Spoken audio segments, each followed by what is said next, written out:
Double murder in South Wales.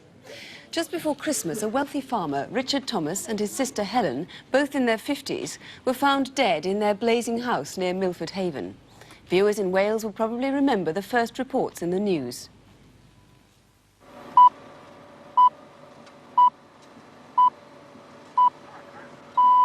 Radio Wales News at 7 o'clock with Dalany Roberts on Monday, December the 23rd. Police are investigating a mystery fire at a lonely country mansion in West Wales. Dyfed-Powys Police have set up an incident room nearby as part of their investigations into the fire and the deaths of 58-year-old Richard James Thomas and his 52-year-old sister Helen. Originally, police suspected it was a case of murder and suicide, but after sifting through the rubble, they've changed their minds and believe an outsider is responsible.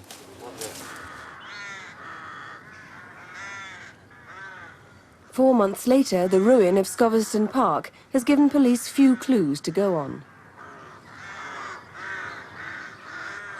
Whoever set fire to the house had a clear motive to destroy the evidence of a double murder. The precise motive for the murder, however, is still a mystery which only the lives of the victims might possibly explain.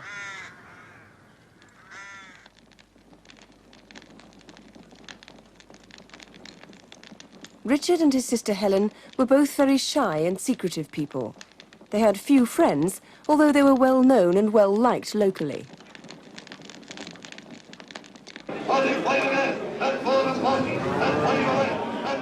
Richard was a familiar figure at the local markets. He was known as a shrewd buyer and seller of cattle and was well respected in farming circles.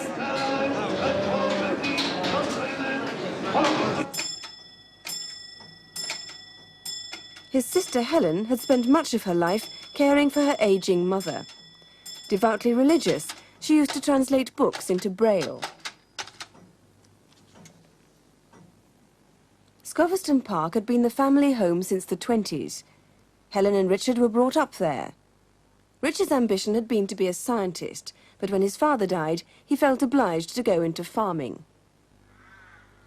Although between them they owned over 600 acres of land and 5 farms, Richard was almost miserly about spending money, and the estate was run down and badly in need of repair. Even his car was on the point of collapse.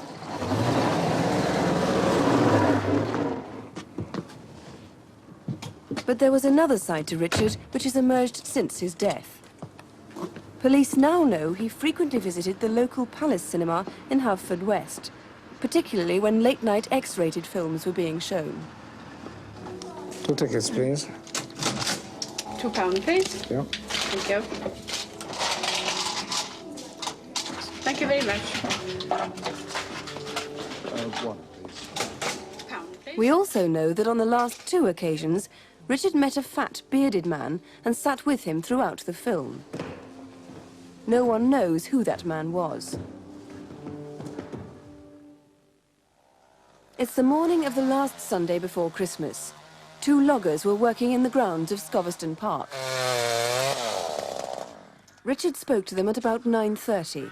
David, I'm a bit worried about an elm that's dead. I wonder if you could have a look at it. While Richard worked on the farm, Helen was at church in Stainton, a mile away. She always went to morning service, and friends say she seemed her usual self that day.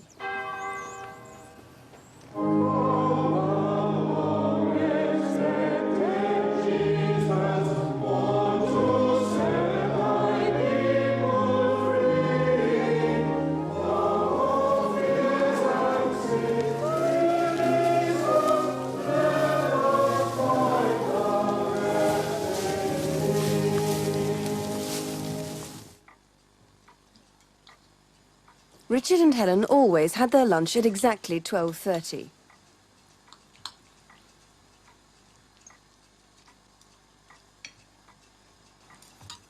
More gravy? Okay. At 1:30, the last definite sighting of Richard. He was seen on the Sentry Cross roundabout, heading in the direction of Neyland.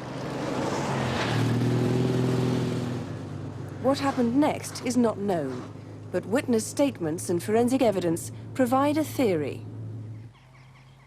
A resident of Honeyborough Green in Nayland remembers a number of occasions when Richard parked his car outside her house. After a few minutes, a blue Land Rover would arrive to pick up Richard. Police believe the driver was probably Richard's lover.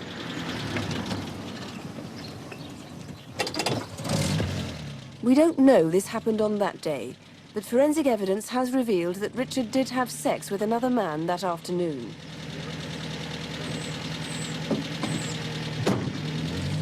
The witness recalls they'd usually be gone a couple of hours. The last sighting of Helen Thomas was at 3:30 as she was leaving one of her farms. As far as we know, she drove straight home, and she would have arrived at around 3:45. Exactly what went on inside Scoveston Park that afternoon and evening isn't known, but several cars and people were seen outside near the path leading to the house. At 4:15, a yellow car similar to a Chevette was parked across the entrance to Scoveston Park, and the driver appeared to be leaning out of the passenger door. On the same stretch of road, a blue Cortina and a blue Land Rover was seen at 4:30 and again at 7:10. And at 5:30, a bearded man was seen staring intently at Scoveston.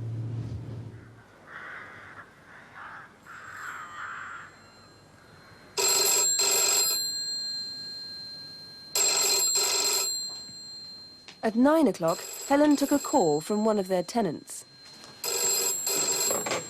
5642, hello. Hello, Helen. David, Scoveston Grove here. Oh, hello, David. What can I do for you? Is Richard in? No, I'm afraid he's out just now, but I don't think he'll be very long. To the caller, Helen sounded quite normal, but it was the last known contact with either of the Thomases.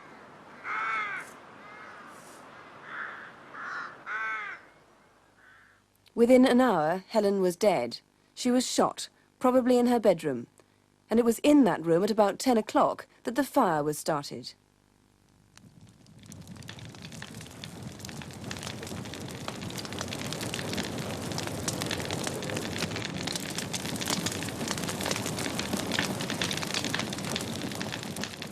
At 10:10, Andrew Main, a gas engineer, was driving home about a mile from Scoveston. As he drove, a Land Rover came towards him at speed and on the wrong side of the road. He tried to get the number, but it was too dark. The fire brigade were called at 11:29. They arrived within minutes.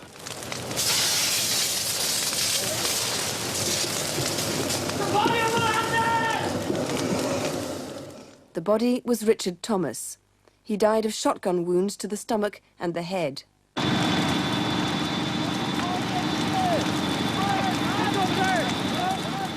It took firemen 5 hours to totally extinguish the blaze. Scoveston Park was gutted. Helen's body was discovered the following morning. Well, Chief Superintendent David Davis is in charge of the case. What theories are you working on, and what is your most urgent appeal? Well, at this stage of the inquiry, the most urgent appeal, without doubt, is we know that Mr. Thomas had sexual connection with another person during the course of the afternoon. And of course, we know that Mr. Thomas was last seen alive at 1:30 p.m. in the afternoon, so the events of the afternoon are very important indeed. I'm making a very serious and a very sincere appeal to this person who had this sexual connection to come forward to see us. It doesn't matter what walk of life he might belong to or whatever, but we are very anxious to see him. And of course, in the same vein, if anybody else in the area knows of any of Mr. Thomas's homosexual friends or whatever. Just to eliminate them from their That's inquiries. right, yes. Could we have your description of the fat bearded man who was seen with Mr. Thomas in the cinema in Haverfordwest? Yes, the fat bearded man, of course, as we saw earlier on, we are told he's a man of about 20 stone in weight, a very large man, very fat legs, and apparently walking with his feet inclined to be turning out. So he shouldn't be too difficult to really find. Now, if we can just look at the area on our micromap there, there's Sentry Cross roundabout there, where Richard was last seen heading towards Nayland. There's the Land Rover, which was seen on the Sunday evening about 10 o'clock, driving at speed on the wrong side of the road. And there was the entrance to Scoveston Park, where there were several cars and people seen that night, none of whom have come forward yet, have they? That's right. No, they have not come forward. We're very interested in having a word with these people, the driver of the Land Rover, the Ford Cortina motor car, and of course, in addition, and of course the yellow car that was parked at the entrance to Scoveston Park, and a man with a beard, equally important to see and interview. And in addition, of course, there were two people between 6 and 7 o'clock seen walking between Sentry Cross roundabout and the village of Stainton, walking in that direction. And of course, they are equally important to be interviewed by us as well, because their contribution to the inquiry could be of some value. There was a man with a dog seen about 9 o'clock that evening. That was quite a crucial time, wasn't it? Indeed, very important time, because we know, as we saw on the film, that Miss Thomas spoke to Mr. Nicholas at 9 o'clock, and of course the fire was ablaze, the house was ablaze at 10 o'clock at night. This gentleman walking with a stag hound, he might have been a poacher, but we're not too interested in people poaching at this stage of the game. We'd like to see him, and we are asking him to come and see us. Again, in absolute confidence. Absolutely. Do you think anybody else could have seen Richard driving his old red Rover sometime after 1:30, after the sighting on the red Sentry Cross roundabout? Well, indeed. I'm very happy with the sighting at 1:30. He was driving along the road at that time, but indeed there are many gaps, a complete gap in his case, of course, after that time. And we are asking for sightings, if anyone has seen that car at any place, anywhere during the course of the afternoon, and indeed above that as well, if they've remember seeing the car anywhere else, even before that day, we're equally anxious to speak to them. Right, Mr. Davies, thank you very much indeed. There is incidentally a very large reward for any information that could lead to some information that can help the police. It's £25,000. Now, if anything has jogged your memory and all that, remember it was the Sunday just 3 days before Christmas. Please do ring us here in the studio. The number, as always, 01811 8055, or direct to police in Haverfordwest. That's 0437 333. The headlines: the disappearance of those two walkers, Peter and Gwenda Dixon, on a cliff-top path in Pembrokeshire. It happened at the end of June, a time when thousands of tourists were in southwest Wales. Many of those holidaymakers have since returned to the area to help police with the inquiry. Now, some of them have helped to make a Crimewatch reconstruction. It begins at a campsite where the couple had been staying.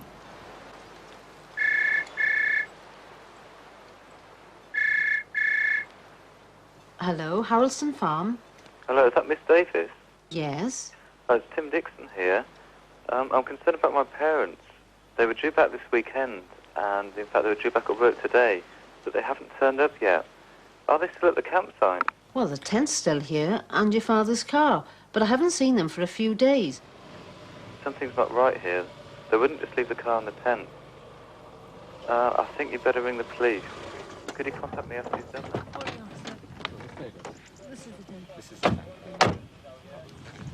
By now, it was 4 days since Peter and Gwenda Dixon had been seen here at Halston Farm campsite.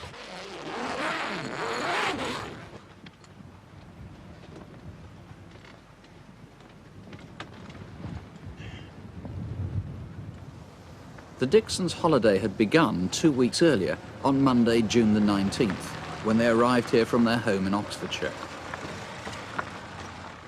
£24.50. It's even cheaper than last year. Well, you are earlier this year, and we are cheaper in June. Thank you. We'll probably stay a second week if the weather holds. It was so good this year, we decided to come away before it changed. Well, if you decide to stay, you can settle before you leave. I hope it stays fine for you. They'd been visiting this site for 16 years, and so they knew the area well. Both Peter and Gwenda Dixon were very fit. They enjoyed walking and loved the Pembrokeshire countryside. They'd been happily married for 27 years and had 2 children. One of them, their son Tim, joined them on holiday for a couple of days. And a jumper and a life jacket when you want it. CQ, CQ, CQ, Golf Whiskey 0, Hotel Foxtrot, Quebec Mobile, Golf Whiskey Peter 0, was a keen Hotel radio Foxtrot, ham and often Quebec spent hours on Mobile. end contacting other enthusiasts. If you heard his call sign or if you spoke to him by radio at the end of June, please call us now. Foxtrot, Quebec Mobile. Golf, Whiskey Zero, Hotel Foxtrot, Quebec Mobile. Does anybody read? The village of Marlows is about 5 miles from the campsite. It's the day before the Dixons' disappearance. At about 9 a.m., 2 men were noticed walking away from the post office. Later, the same witness saw the same 2 men about 2 miles from the campsite at St. Bride's Crossroads. Do you know who they were? The Dixons were also in Marlows that morning. They asked a farmer if they could drive across his land towards Dale Airfield. Oh, yes, this is for the radio telephone, and these 2 are for my radio receivers. You get quite good range from high spots, like the airfield. Oh, yes. Is that why you're going up there now? No, as a matter of fact, I'm going to see a friend I contacted on the radio. Turns out he's holidaying in the area, too. Thanks. Dale Airfield is abandoned, an old wartime base perched above the sea, but popular with tourists because of its cliff-top views. Did you see the Dixons here that morning? Did you meet them? Or did you hear Peter Dixon transmitting on his radio?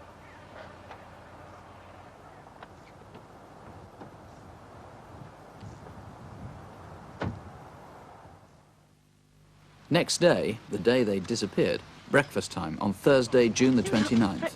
And though it's a fine morning, the weather had worsened, and the previous night it had rained heavily.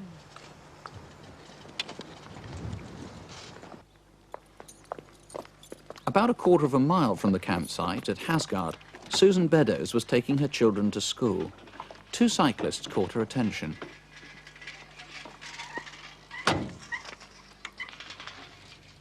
Shall we go Tolbenny way or the Havens? Tolbenny. It seemed they were heading towards the coastal path via the village of Tolbenny. Dispirited by the erratic weather, Richard Lynes, who was camped next to the Dixons, was packing up to leave. Morning. How are you this morning? Oh, a bit fed up with this weather. We decided to go home today. Yes, we've had enough, too. What time are you off then? About midday. We're going for a walk along the coastal path first, towards Dale. Give the tent time to dry out. Oh, must be off. Richard Lynes was the last known person to have a conversation with the Dixons. Campers remember seeing the couple set off for their walk at about 9:30. From here, there are no known witnesses. But if the Dixons did take the coastal path towards Dale, this is the way they would have come. Just before 11, Richard Lynes and his wife left the site. They were the only people that knew the Dixons were planning to return home that day, so no one was alarmed when the couple failed to return.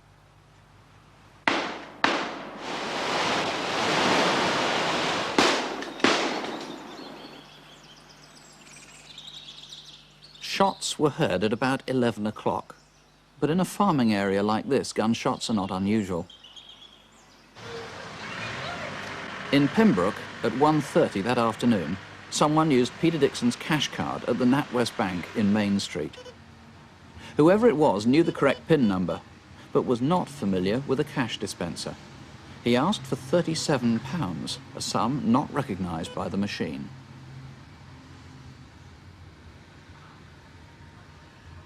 Almost immediately, he corrected his mistake and withdrew £10.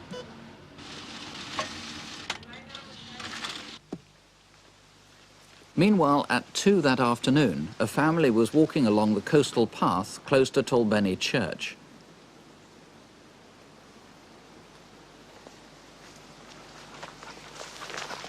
They remembered the man because his behaviour was so peculiar.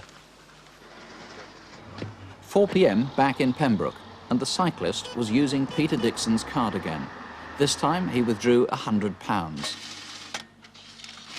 A few doors down from the bank is the John Bull store. Someone spent £40 here on a new pair of walking shoes. It's 3 o'clock the next day, Friday the 30th of June, in King Street, Carmarthen. A different man was seen in the vicinity at about the time that Peter Dixon's cash card was used again. There was a blue Ford Sierra parked close by. And 1 day later, on Saturday the 1st of July, Nicholas Elliott was driving through Haverfordwest on his way to work when, at 7:15 a.m, he passed the NatWest Bank in the High Street. From this sighting, police made this artist's impression.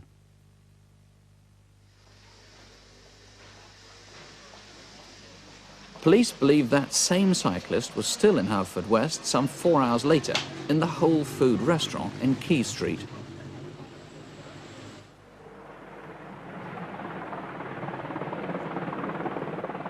For 2 days, the RAF, police, Coast Guards and National Park wardens searched along the coastal footpath, suspecting that the Dixons had fallen from a cliff. What they found was worse than they had feared. Just after 3 p.m. on Wednesday, the 5th of July, a police dog discovered their bodies at the edge of the cliff top, carefully hidden by branches. Gwenda and Peter Dixon had been killed with a 12-bore shotgun. Clive Jones, whoever was using the cash card is obviously critical to this case. Crimewatch has been able to enhance the original artist's impression. What do we know about this man? Well, there is no doubt at all that he is the person that we need to identify and is the person who cashed Mr. Dixon's cash card. I feel that one of the persons who can help us with this and can certainly help us identify him is the fair-haired youth from Marlos, who was in his company the morning before the murders, which we saw in the reconstruction earlier. He's obviously on a hiking holiday in the area, walking, and split up from the cyclist shortly after going through Marlois.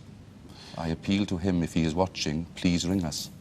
Now, there were a lot of holiday makers in the area at that time. I think you've worked out about 1,200 so far. Presumably the ones you need to talk to most critically are those who were on the cliff-top path on that 29th of June. Yes, indeed, and we're aware that there were 76 persons who walked that wooded area of the coastal path between the morning and early afternoon. We've traced 40 of these, so there are still 36 people we need to speak to who went through the area. Particularly, there are 2 males who came over a stile at Burrowhead at about 10 a.m. One is aged about 50, the other 30. They were casually dressed and they walked into the wooded area and should have seen or met up with Mr. and Mrs. Dixon. Okay, but if anyone was in the area around this time at the very end of June, you need to hear from them. Yes, absolutely.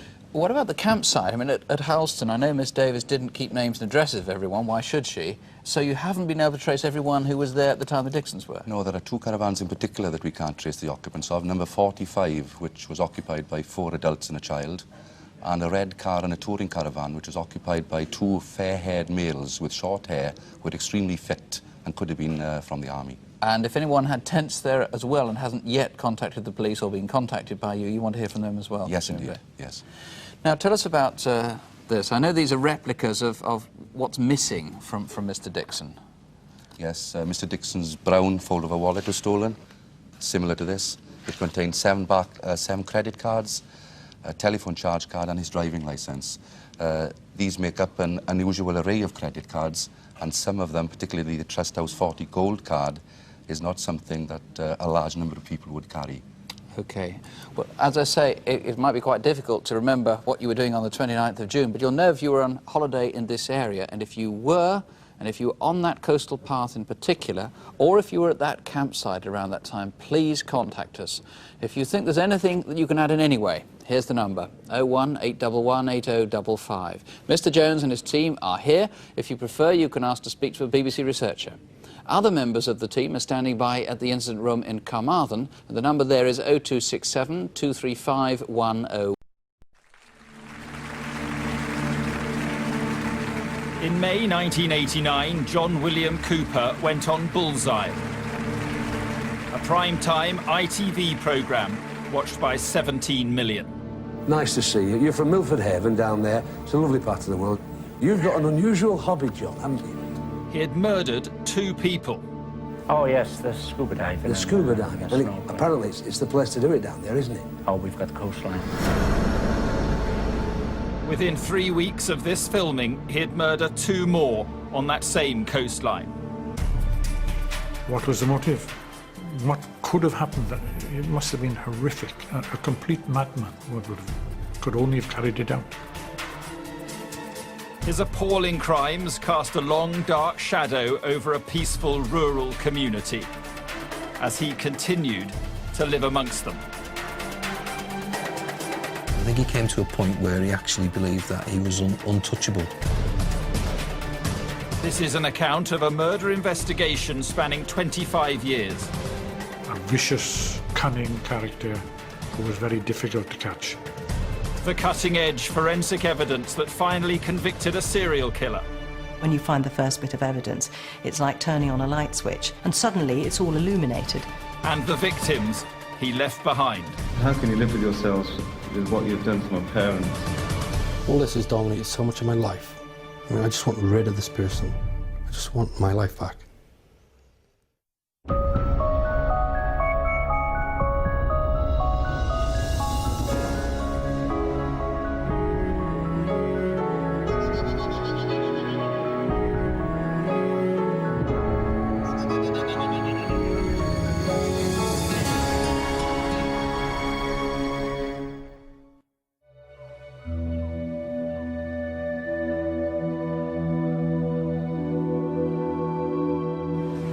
This is the peaceful, rural Pembrokeshire coast, West Wales.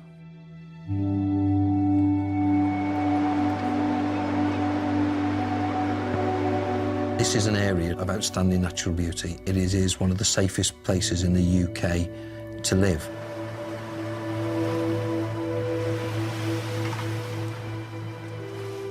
The aptly named Little Haven is a popular holiday destination and the perfect base to explore the coastline.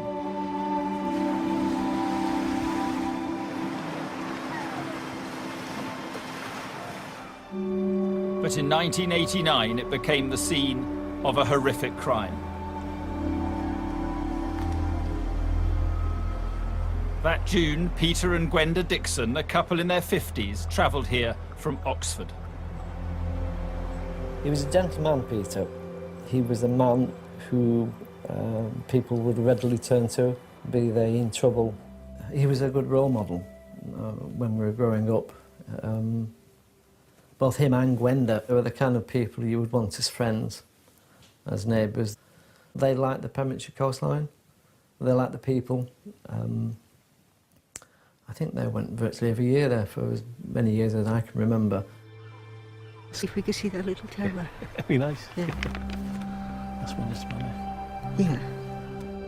Their campsite bordered the scenic coastal path. Were you there? Yeah. And on the last day of their holiday, they went for a walk. The sun was shining and the weather was improving, and they spoke to a couple near to the tent to actually say to them, we are going for a last walk to let the tent dry. Unbeknown to them, it was the last time that they would walk the coastal path.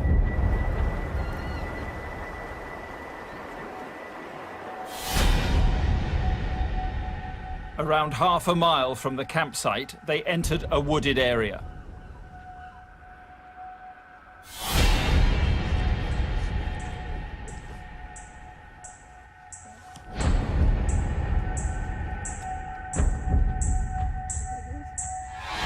Right, you two, get down on the ground now.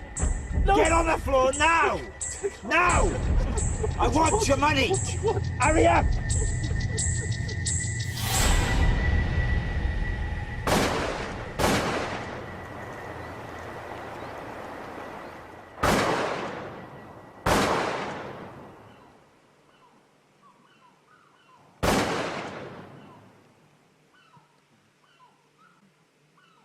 Two days later, their son Tim reported them missing, and police began to comb the area.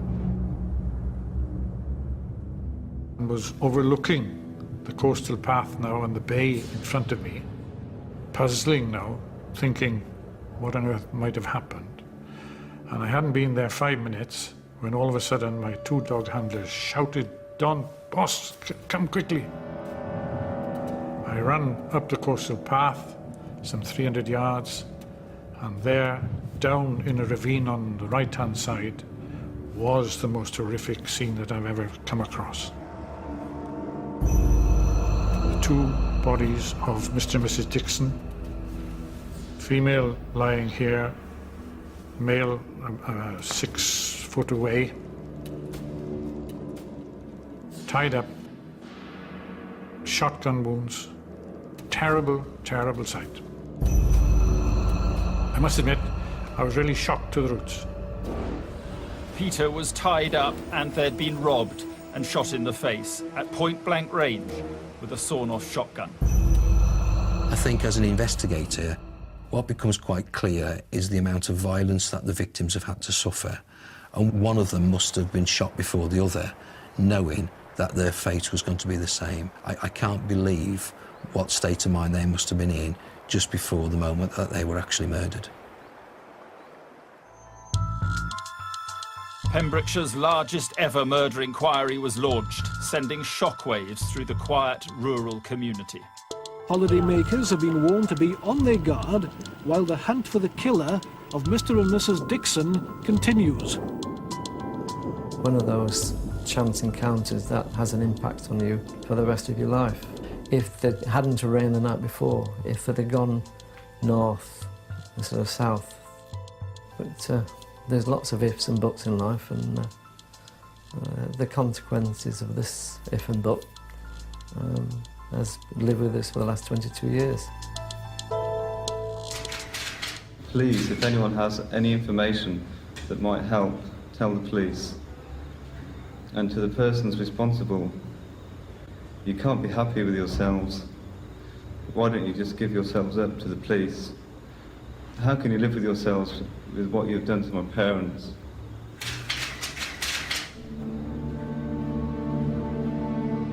The killer had terrified Peter Dixon into giving him his PIN number, and he'd used it to withdraw £300 from cash points in the area. What was the motive? For small amounts of money gained from stealing the credit cards, £300 or £400, it didn't make sense at all. And to be killed in cold blood. He used sufficient violence to have killed him several times over. This wasn't just a robbery for gain, it was an act of a psychopath. Witnesses provided a description of a suspect seen using the cash machine in Pembroke. What we are appealing to the public for in relation to this individual is anyone who has seen him in the West Wales area during the past 3 weeks. Police interviewed 6,000 people but were no closer to catching the killer. One person questioned was a local farm labourer, John William Cooper.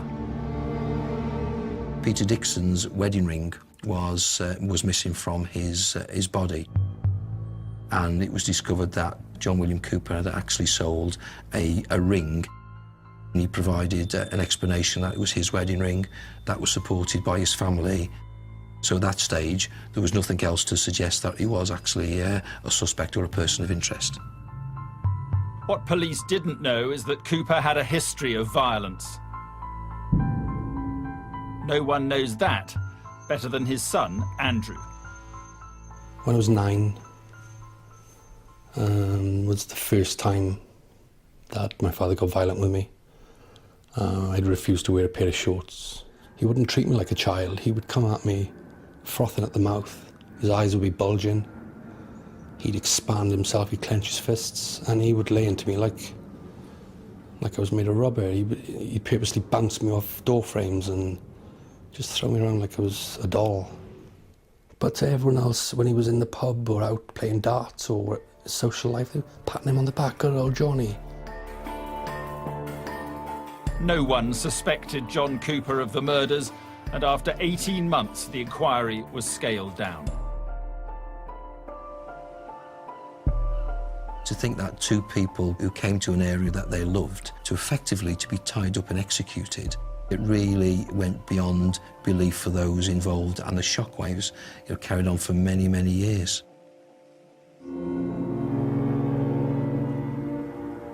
One double murder in this countryside community was shocking.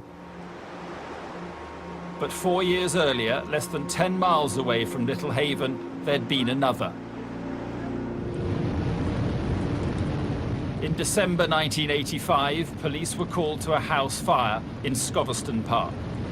Well, what you had was a raging fire howling winds, heavy rain, the worst scenario you could find.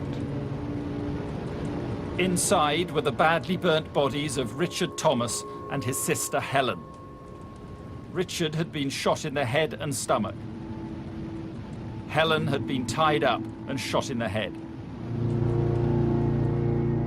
Obviously, there had been a deliberate attempt to set the place on fire, to try and prevent any trace of who had carried out this horrible incident. The motive seemed clear, a robbery gone wrong. Police believed the robber had targeted the house knowing Helen Thomas was home alone, but had been disturbed by Richard arriving and panicked. The possibility was that the persons had been killed would have known who the perpetrator was. Why kill the two people? Officers carried out standard house-to-house inquiries. Living less than a mile away from Scoverston Park, John William Cooper. The whole of the family gave each other an alibi in the fact that they were in the house together at the time. So therefore, that alibi looked quite strong and cast iron at the time. He said the police were coming around asking questions about this murder and if you happen to see him, he said it so casually, if you happen to see him, just say we were all doing this. You know what they're like. They're just going to annoy us otherwise. And he walked away and I thought nothing of it. All the clues were there, but I wasn't mature enough to put them together at the time.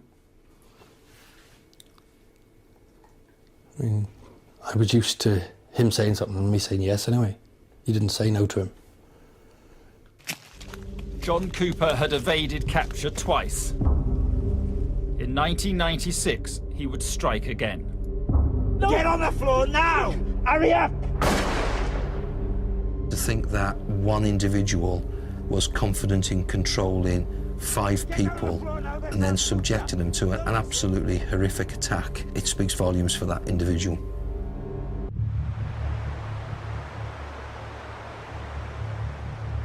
By the 90s, the Welsh county of Pembrokeshire had 4 horrific unsolved murders.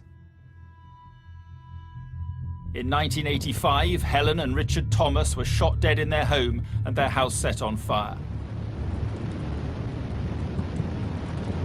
In 1989, Peter and Gwenda Dixon were executed, also by shotgun, on a bright summer's day on the coastal path near Little Haven. Any murder is violent, but these were particularly horrendous crimes. I think it shocked the community, and I think it shocked the police officers investigating because it was so out of their experiences in dealing with crime within that area.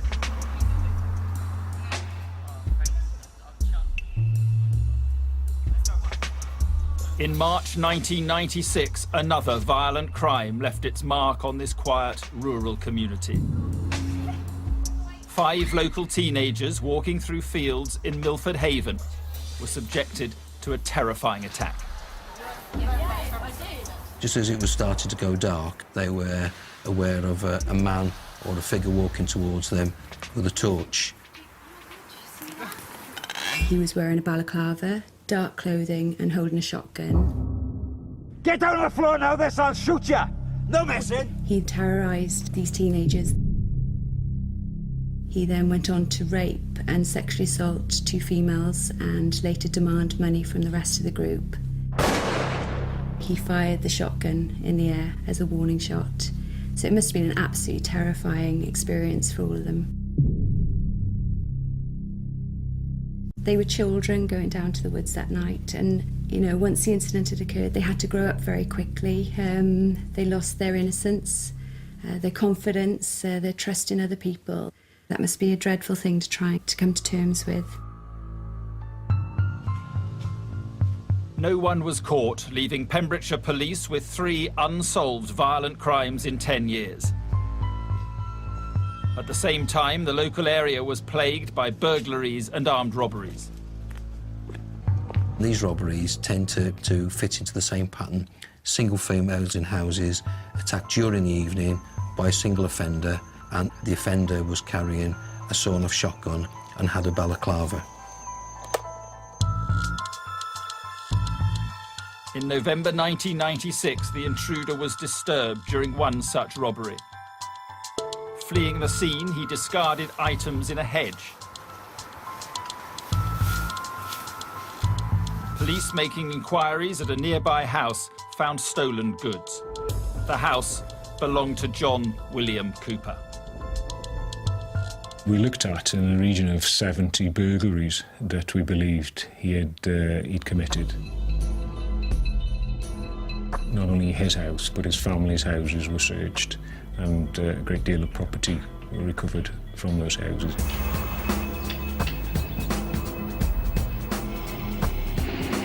The evidence found connected him to 29 burglaries and an armed robbery, where he used a sawn-off shotgun and wore a balaclava. That was the first time that John Cooper came on the radar for being a suspect of the murders at Scoverson Park and the Coastal Path. Cooper was questioned about the 4 killings. I'm not a murderer. I'm not a murderer. I am not a murderer. John Cooper would never admit his guilt. So it was felt that to connect him to the double murders, there would need to be what we call the golden nugget of forensic evidence. At that time, forensic analysis drew a blank. They're using me to clear old crimes. It shouldn't be allowed. Shouldn't be allowed. Cooper was sentenced to 14 years for burglary and robbery. For 8 years, all the evidence collected for the case was carefully stored by Dyfed-Powys police.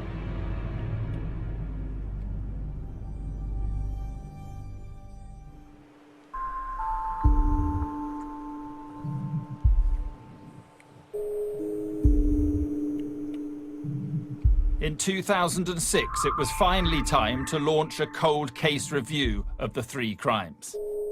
We were always confident that John William Cooper was the prime suspect. Having said that, we were not tailoring our investigation towards an individual. It was a search for the truth.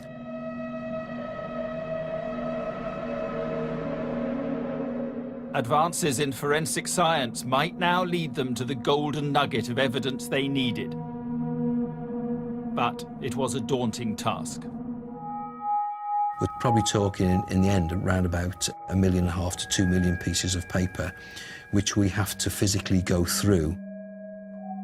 We are talking of thousands of exhibits. The team had to make vital decisions about what might give them that crucial forensic link. We knew that we couldn't just say, right, there's 5,000 exhibits. Here you are, forensically look at those 5,000 exhibits, because A, it's not practical, and B, you just couldn't afford to do an investigation. Week after week, then month after month, they selected items to send to the forensic lab. And scientists scoured them for potential DNA evidence. In the meantime, an interview team was put together. Over the following few months, they would learn more about John Cooper than he knew himself. Within a social environment, he could come across as a very pleasant individual. A number of people that actually played darts with him said that he was very well-mannered. Can you name one of them? Hampshire. It's right, sir, for £140.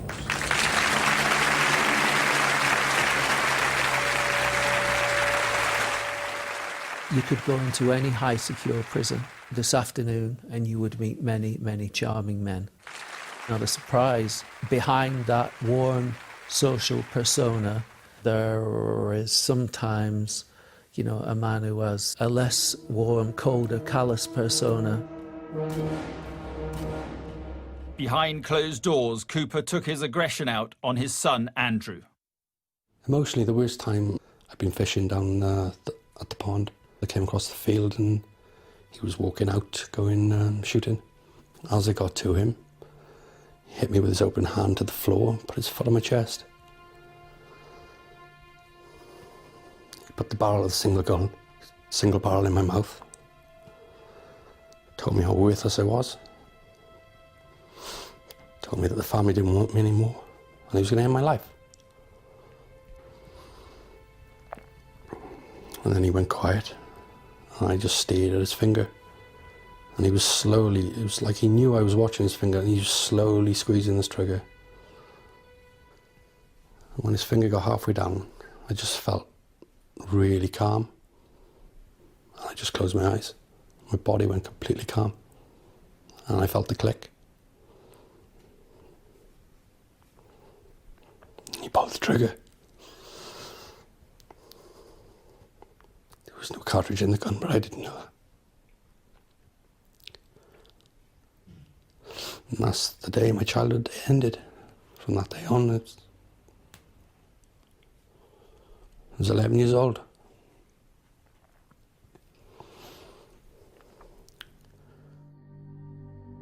John Cooper was a gambler. Building up a picture of his background, police found out he'd won £90,000 on Spot the Ball in 1979. We didn't benefit from that money. It was all him. It was his drinking money, his gambling money. But with the drinking came more beatings. When I was 12, I don't even remember what I'd done. He got hold of me on the landing. He'd shove me in my bedroom. He'd bounce me off the walls as usual. He'd throw me on my bed. And he started punching me. He used to strangle me. And he held me by my neck and punched me so hard in my back that I let out a scream, but it was as if someone else was letting it out. I've now got 12 screws holding my spine together.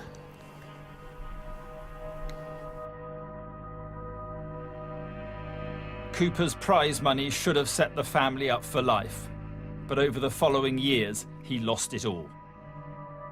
He entered into a number of business ventures which were built on sand. They were doomed to fail. As he lost money then, obviously the lifestyle that he had then adopted began to suffer. That began to make sense in terms of better understanding burglaries, obviously, because he's after money, but also about risk-taking and excitement to compensate for whatever else was missing in his life.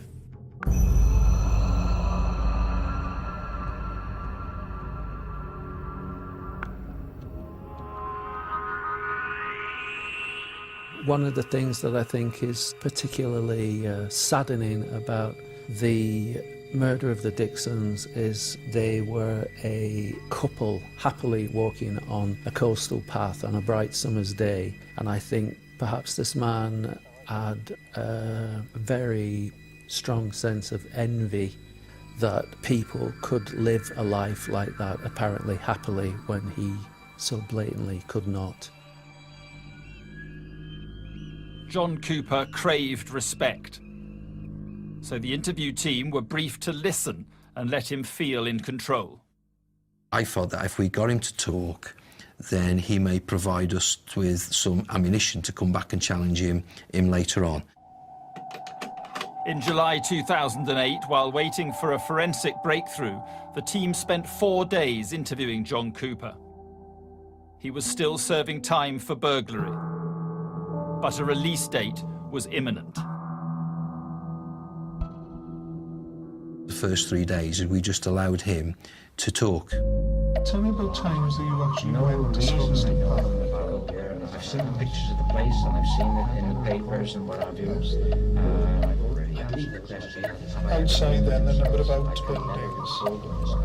Have you ever been to those outbuildings? He wasn't challenged, we just invited him to tell us about Cooper. One of the drill bits caught in the wedding ring, and it was well worn from working on the buildings, and I nearly went over the side, so most of the time my wedding ring wasn't worn by me, much to my wife's displeasure. The team hoped that by letting Cooper talk, he would give something away. During yesterday's interview, John, yes, you mentioned that during the trial you handled a shotgun. Oh, a shotgun was in the court, yes, I believe it was, yes. The shotgun used in the robbery that I was convicted of. Yeah. They noticed Cooper kept referring to a particular shotgun the police had already identified as a potential murder weapon. Whether I handled it or not, I can't remember. He actually wrote down on a piece of paper the Judge Morton Sardis gun destruction order. Quite clearly that gun was causing him problems, though he'd already served a sentence for it, so we couldn't really see why he was worried about that particular gun. Cooper believed the judge in his robbery trial had ordered the gun to be destroyed and seemed worried that it had been kept. It had already been forensically examined, but police asked scientists to inspect it again. John Cooper was returned to his cell to see out the last few months of his prison term. I think he came out to the interviews as if he had won the battle. He was confident that at the conclusion of the inquiries that he wouldn't be charged. In January 2009, John William Cooper was released from prison. I'd had a conversation with Adrian West, and some of the things he said to me really caused me concern in that, you know, Steve, the person who's done this has enjoyed what they've done. He will be released into the community. He will have ideas about what he's going to do. They will fail. He will enter a spiral of offending, and he will kill again. In January 2009, John William Cooper was released from prison after serving 10 years for burglary and armed robbery. I'm not a murderer. I'm not a murderer. I am not a murderer. Dyfed-Powys police believed he'd committed 4 shotgun murders, a rape and a sexual assault, but had never been able to find proof. In 2006, they had launched a cold case review determined to find a forensic link in items taken from Cooper's house. We were always told by our barrister that if we had that one piece of golden forensic evidence, then we'd make our case into a very, very strong, compelling case. 2 years into the inquiry, after failing to find DNA evidence, the team changed tack and started to look at clothing fibres. It is amazing. There's a huge variety of different textile fibres, and I think people don't quite realise the enormous variety there is, and therefore why it's such a good evidence type. Analysts looked at tapings from various exhibits under a microscope to identify any matching fibres. One of the items police chose for examination was a pair of John Cooper's shorts. Those shorts very much fitted the profile of a photo fit of an offender who was seen using the cash card belonging to Peter Dixon. They were 3 years into the inquiry, and the team had built up a strong circumstantial case against Cooper. But they still needed a forensic link and were frustrated that nothing had been found. We'd gone for 3 years of meticulously looking at every item, every day, wake up and say, right, this is the day that we're going to get the results that we're looking for. Finally, in April 2009, there was a breakthrough. Forensic experts had been examining tapings from the shorts. They were looking for fibre matches, but they discovered a spot of blood. You can take a tiny, tiny amount of it and test it chemically, and if you get a positive for that, it's very, very likely to be blood, and that's enough for you to be able to cut a bit of tape out and stick it in for DNA profiling. The 20-year-old spot of blood on John Cooper's shorts was Peter Dixon's. We got a full profile, so it would be less than 1 in a billion people you would get as a chance match. So it was incredibly strong evidence. I don't mind saying it, but it was quite an emotional moment. That golden nugget that we had craved for so long had suddenly been presented to us. We now had a link to a double murder. I was confident that was just going to be the start of many more. Sure enough, more evidence was found on the shotgun the team had identified as a potential murder weapon. It was found in a hedge, and it was linked to John Cooper by a screw from his shed. Basically, a screw from a little pot in his green shed was the screw that came out of a hole in that gun. The team observed the barrels had been painted black. Underneath that paint, blood DNA had been preserved. They found the blood of Peter Dixon on the breech end of the gun and on the barrel of the gun. It's at that stage we knew that we'd found the murder weapon. By John Cooper painting the barrels, he's actually gone and preserved the evidence for us.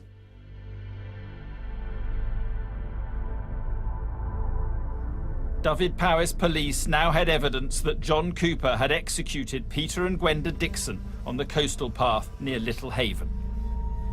Even though I knew the sort of person he was, I just didn't want any of that to be true. I didn't. I mean, to kill someone for just a few £100, to kill someone anyway, but I mean, they were executed for a few £100. I'm still trying to get my head around that one. I really am. To strengthen their case, police wanted to connect Cooper to a description of a man seen using Peter Dixon's cash card. From the Huntsman inquiry, it had been identified that he'd appeared on Bullseye. John and Harvey with £220, please.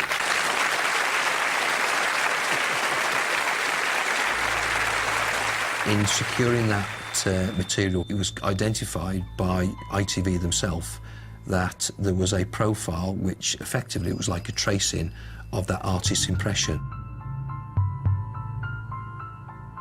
John Cooper took part in the filming of that programme just over 3 weeks before Peter and Gwenda Dixon were murdered. For me, that was a crucial piece of evidence. What are you going to do? We'd like to gamble. There it is. I'll take this one here. But why would a violent criminal risk appearing on national television? John Cooper felt that he was untouchable. That would have not raised an issue with him, the fact that he would go on to national television and people would see him. I think actually probably enjoyed that attention. 20. It attracted within the local community. And 126. He would have seen it as a challenge to go on. Even so, he still gambles. That's what it means, compulsive. They just can't give it up, can they? As he had done throughout his life, Cooper gambled and lost. Oh, unlucky. Just 3 weeks later, he murdered Peter and Gwenda Dixon.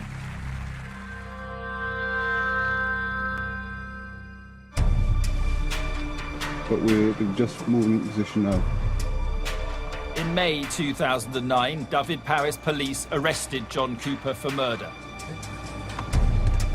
This footage was filmed by the police.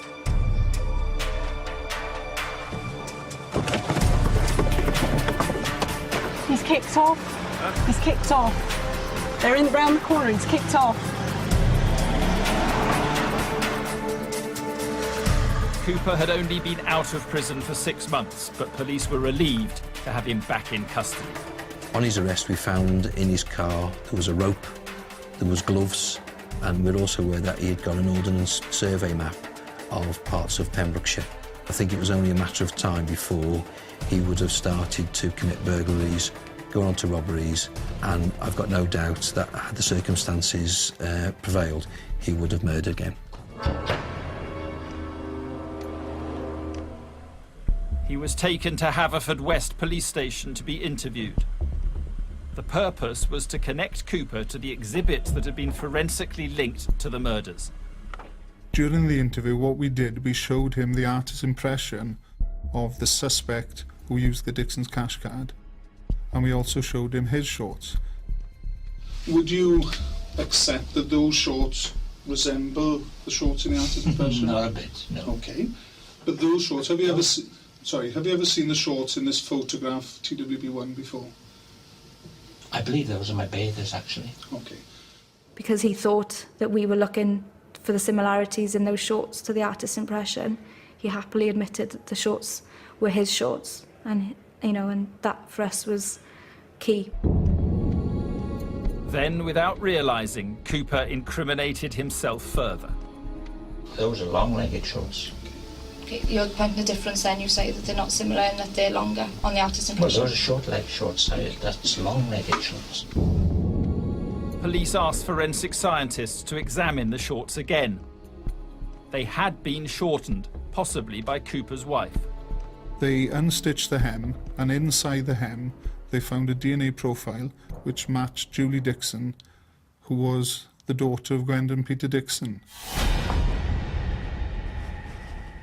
We believed then is that those shorts probably were taken from Peter Dixon's rucksack.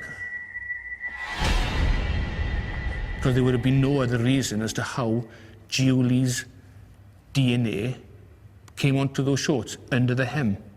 Cooper had kept the shorts for 10 years.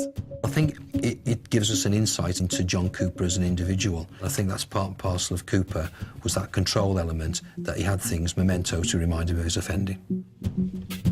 Soon, forensic scientists began to uncover fibre matches.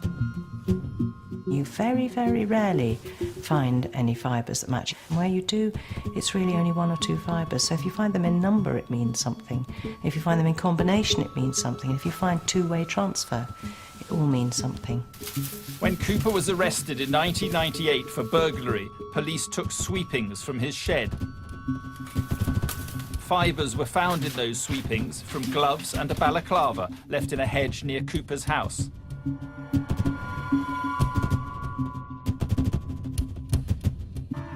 Scientists looked for matching fibres on exhibits from the 4 murders and a violent sexual attack on teenagers in Milford Haven.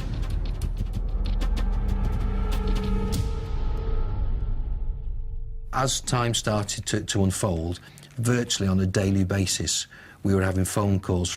Fibres from gloves that he abandoned were found in the clothing and underwear of the rape victim from the Milford Haven attack. Fibres from one of those gloves was found in the sewn hem of the shorts that we recovered from his house. Fibres found in the pockets of those shorts were linked to fibres found on the socks of Richard Thomas from the Scoverson murders. Cooper's habit of storing and reusing his offending toolkit meant fibres from each crime could be traced back to him. Faced with the forensic evidence, Cooper still refused to admit his guilt, even pointing the finger at his own son. Have you any explanation to give as to how that blood could have innocently appeared on the shorts? I really do not know. As I said, my wife sourced the shorts. Maybe from Percy, maybe from a shop. I don't know, wherever she sourced. More worryingly is my son used to take my clothes whenever he wanted it, and that would be more of a worry for a father. I couldn't believe it. I was gobsmacked. I think that of all the things he's done to me, I think that was the lowest thing I ever saw him do. That was a hard thing to hear your own father say about you. I believe that you're responsible for the murder of Helen and Richard Thomas, and also the murders of Gwenda and Peter Dixon. All I can say is I'm sorry if you've got that opinion, but you're totally wrong. When I've pushed him a bit on how he always blamed everybody else for everything that's ever gone wrong in his life, it sort of flicked a bit of a switch within him, I think, and that's the time we've seen a sort of different side to him. You're making things try to fit to John Cooper, and it's bloody annoying. We got this forensic evidence, it all comes back. You know, as a young lady, I once said, you're trying to make things fit. I've tried to put you and give you information that you can check. You choose, you all and your colleagues and them in there choose not to believe it. The time now is 17:01, and no further questions, and turn the tape recorder off. Cooper was held in custody until the trial, where his many victims hoped finally to see justice. I know the levels of violence he can use, and it horrifies me that he's used them on other people. All this has dominated so much of my life, but I'm still having to go through this. I mean, I just want rid of this person. I just want my life back. The long-awaited trial of John William Cooper began in March 2011. You must judge me after the trial, not before. Judge me after the trial. He was charged with the brutal murders of Helen and Richard Thomas in their home, Peter and Gwenda Dixon on the Pembrokeshire coastal path, and an attack on 5 teenagers in Milford Haven involving the rape of a 16-year-old girl and the indecent assault of another. Even faced with substantial evidence, he would never admit his involvement in anything. I'm disgusted that he won't give some closure to people out there. I'm disgusted. The trouble with the bully is, beating you is only half of their pleasure. The other half of their pleasure is knowing that you're scared of them for the rest of your life. And I believe that's what he's doing to these victims by not telling them. Just get on the floor! Dyfed-Powys police showed the jury the complex forensic evidence they'd spent years uncovering. Cooper had kept mementos of his offending that connected him to all of the crimes. When you look at those links, it's quite a compelling forensic link. John Cooper to all those offences. 15 years on, the 2 girls who were raped and sexually assaulted described their experience to the jury. To actually have to relive the smells and the noises and their experiences and what he actually did must be absolutely horrendous, and knowing they're doing that in a formal environment must be terrifying. After suffering years of physical and emotional abuse at the hands of his father, Andrew Cooper agreed to testify for the prosecution. I didn't have to go in the courtroom. I had a video link in the courtroom. I didn't want him seeing me. I just didn't think he had the right to even look at me after what the embarrassment he's brought on my family and me. Some of his family supported John Cooper throughout the trial. On one hand, I've got people having to go at me for helping the police to convict him. On the other hand, then, I've got people having to go at me for being his son. So I'm in a lose-lose situation. I did what I thought was right, and I'll stand by that, and I'd have done it again. The trial lasted 9 weeks. The jury took 3 days to come to a verdict. I remember looking at the jury, and I thought,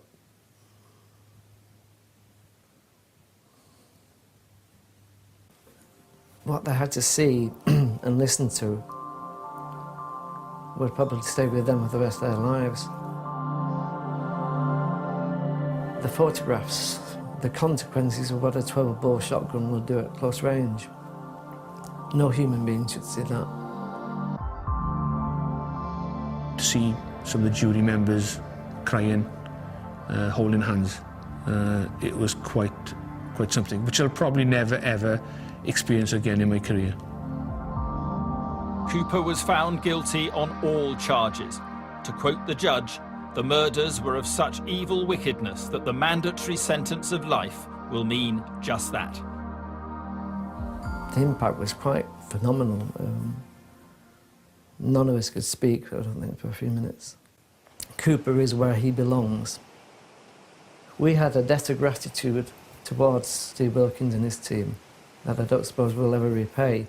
And the community has a debt of gratitude as well.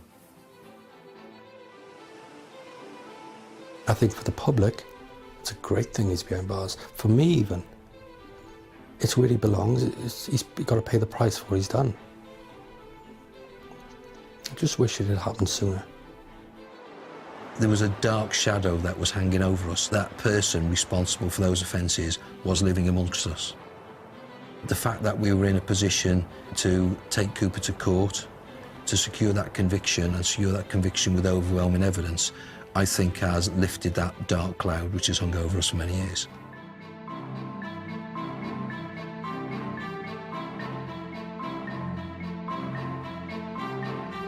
Ross Noble, Ross Kemp and Kay Burley are on the panel as they and their host, Adrian Childs, chat about the past 7 days in a catch-up with That Sunday Night Show next this evening.